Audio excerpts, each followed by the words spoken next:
The Pentagon says that China's well on its way to its goal of becoming a, quote, world-class military that can match or even exceed the power of the United States Armed Forces. China now controls the largest navy in the world, with roughly 350 ships and submarines compared to 293 for the United States, although we have more aircraft carriers, which is an important detail there. So it's also attempting to double the size of its nuclear warhead stockpile, according to this report, over the next 10 years. Joining me now with his thoughts on all this, General Jack Keane, chairman of the Institute for the Study of War and Fox News senior strategic analyst. General, great to have you with us. So what do you make of this report?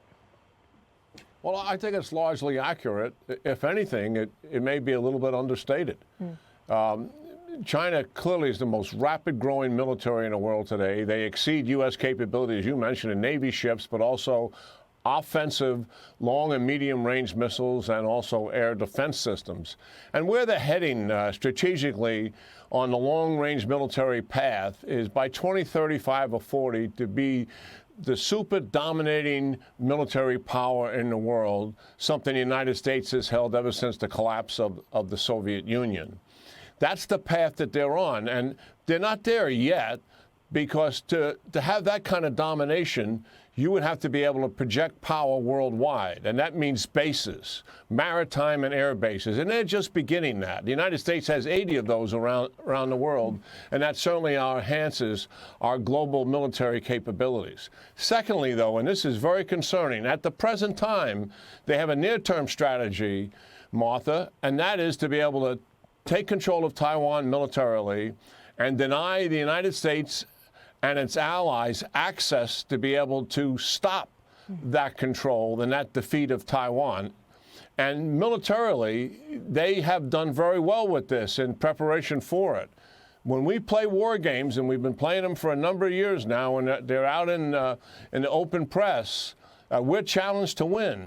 And most times we indeed lose in that very close sandbox to mainland China. The separation between Taiwan and mainland China is less than 100 miles. And that's where that fight would take place. Absolutely. And so the Chinese are able to take out all of our bases and keep our Navy at bay, where they can't use their missiles as well as their aircraft against that fight to assist the Taiwanese. That is their current strategy.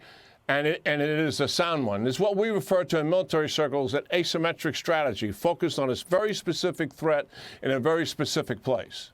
So one of the things that came up in the interview that Attorney General Bill Barr did today with Wolf Blitzer at CNN was he was asked, who presents the bigger election threat? Because we know that the military aspect of this is just one aspect. They try to infiltrate our elections. They try to expand their influence all through Africa and other places around the world. But this is what the Attorney General said. Watch this.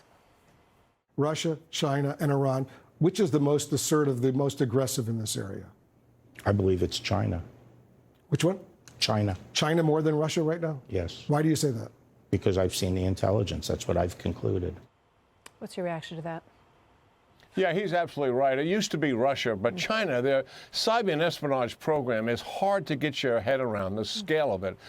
There's not tens of thousands involved in it. There's hundreds of thousands involved in this commitment every single day, penetrating the United States at every capability we have and function in this country to steal intelligence, to steal technology. Director Wray of the FBI said that the majority of his counterintelligence investigations, that means against a foreign threat penetrating the United States, the overwhelming majority are China.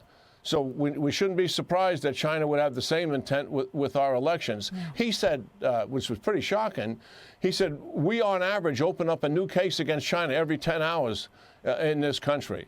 It's a massive threat, but it doesn't mean they're going to be successful. And I don't think they will be. The Russians tried very hard again in 2018, and they didn't succeed. And the Chinese, if they try, they're not going to succeed either, because we fight back using cyber offensive technology, which the president had admitted to a few weeks ago. Well, hopefully, as you say, we get better and better at this all the time, and we have to be on our toes. I think China is going to be a major issue in these debates. We just learned today who the moderators for these debates are going to be, and we look forward to them. Chris Wallace is going to be one of them. It's solo moderators for each of these debates, and I know there will be some sharp questioning on how China would be handled, because it's the issue that needs to be, I think, front and center in foreign policy, as you have said for a long time. General, thank you. Very good to see you tonight. Yeah, good seeing you, Martha.